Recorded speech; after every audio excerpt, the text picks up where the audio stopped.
Hey guys, welcome to another episode of Limitless Studios TV. This is episode 40. Make sure you check out our forum. Head on over to www.limitless-studios.com, click on the forum link, and feel free to register. We've got a pretty active community going. We got like, I don't know how many posts last week, pretty good amount. And check out our daily tips, our past daily tips for this week. We only had 2, but they were long and they were very informative, so definitely check those out. And is there anything else? No, but I think we'll get into the video. Today, or well, I guess a couple episodes ago, he did a unboxing / overview of the Fast Track Ultra. And last week I got the Fast Track Pro. So we're going to do an unboxing and overview of the Fast Track Pro. So here I have all packaged up. Yes, I have opened it before. This is not like the first unboxing. If you've watched the daily tip, you know I already used this. But this is Fast Track Pro. I got it from zsounds.com. I'll put a link in the sidebar. And if you contact us, we may be able to get you a pretty good deal on it. Yeah. As well, I got it for $147, and normally it's $200. So that's a thing that you might consider if you contact us. We'll help you out. Yeah, we'll help you out. On the front, it's just a bunch of stickers that tells you what's all included, so that's boring. Let's open it up and see what's inside. The first thing you get is a bunch of software that most of it you probably won't use. Yeah. You get a copy of Pro Tools Empowered 7.4, the demo. This only works on Vista 32-bit. I'm running Vista 64-bit, and the drivers for the Fast Track. And the 64-bit drivers for the Fast Track don't work with Pro Tools Empowered 7.4. Doesn't work on Mac OS X Leopard either. Yeah, so it's very incompatible. It's basically useless. Yeah. These are the drivers that you won't install because you want the updated ones. Make sure you go to the website to get the updated ones. And this is Ableton Live, which you probably won't ever use. But it is recording software, and it's full. It's the light version, so if you don't have any recording software, I guess you could use that. And you get a serial code too, right? For what? For the Ableton. Yeah, that's what's on this green piece of paper. Yep. You get a serial number for Ableton Live. So it is a full version of Ableton Live. Yeah, it's the M Audio edition, I think. Yeah, it's Ableton Live Lite 6 M Audio Enhanced, whatever the heck that means. This is the Fast Track Pro Quick Start Guide. That's like 4 pages long. Okay, it literally is 4 pages long. At least yours didn't have like 6 different languages like mine did. But this just shows you how to install the drivers that came with it, and you won't be installing these drivers anyway, unless you want the old versions of them. Here is the unit itself, which I'll get to in a second here, and then in the bottom you get a 6-foot long USB cable. This does not require a power supply. However, it does have a power supply plug if you were using this, I guess, in some sort of a live situation and you weren't plugged in USB, because it does have analog outputs. Then you would use the power supply. I did plug this in with the power supply instead of the USB, and cranked the preamps to max and listened back just on the stock preamps without anything plugged in.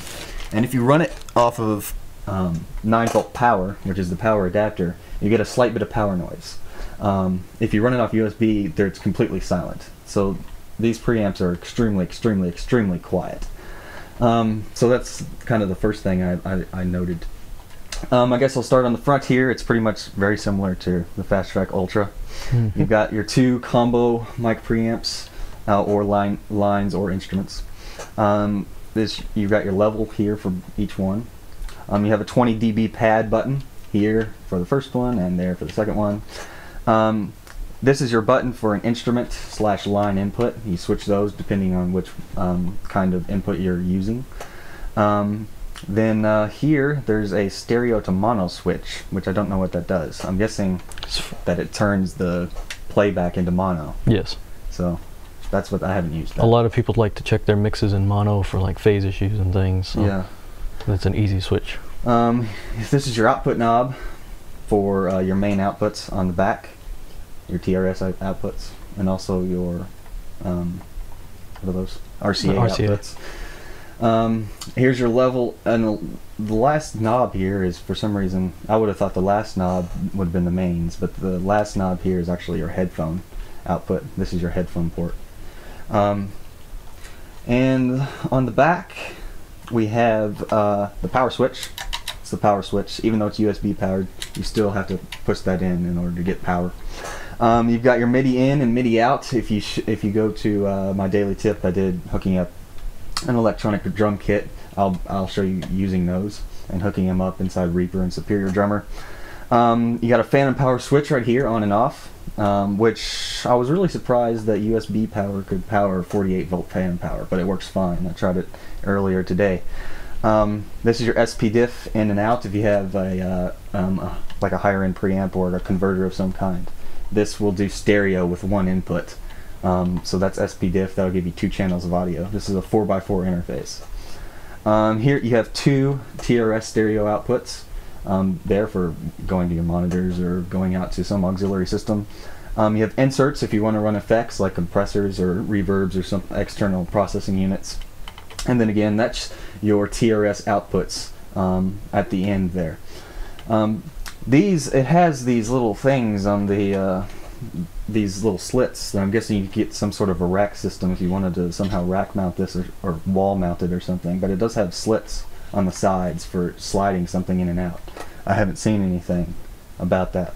Yeah, I don't know. You also have a key lock here if you want to lock this up to something so nobody steals it. It's got several monitors on here. You've got a light for the power. You've got a light for the 48 volt phantom power.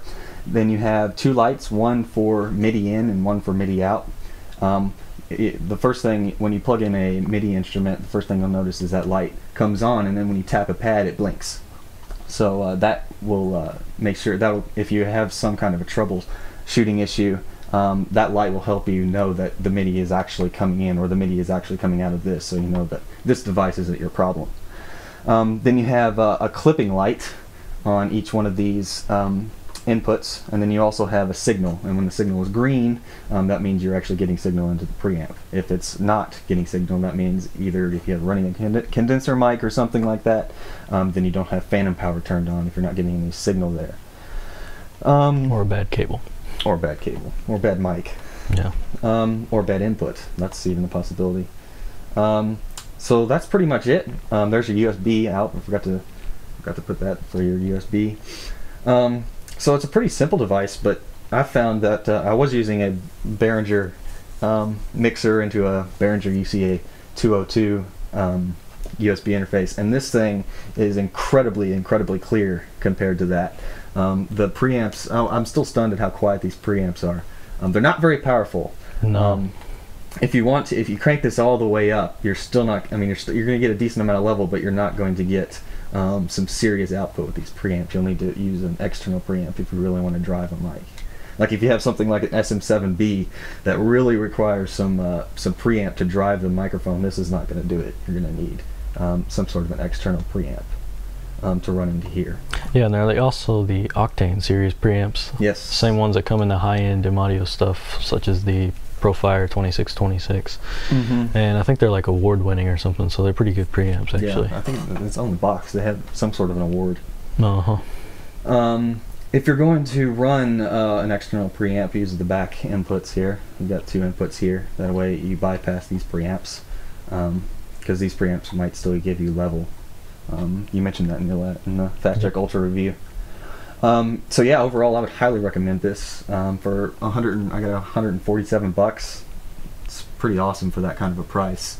It's Pro Tools compatible as well, which is even better. Yeah.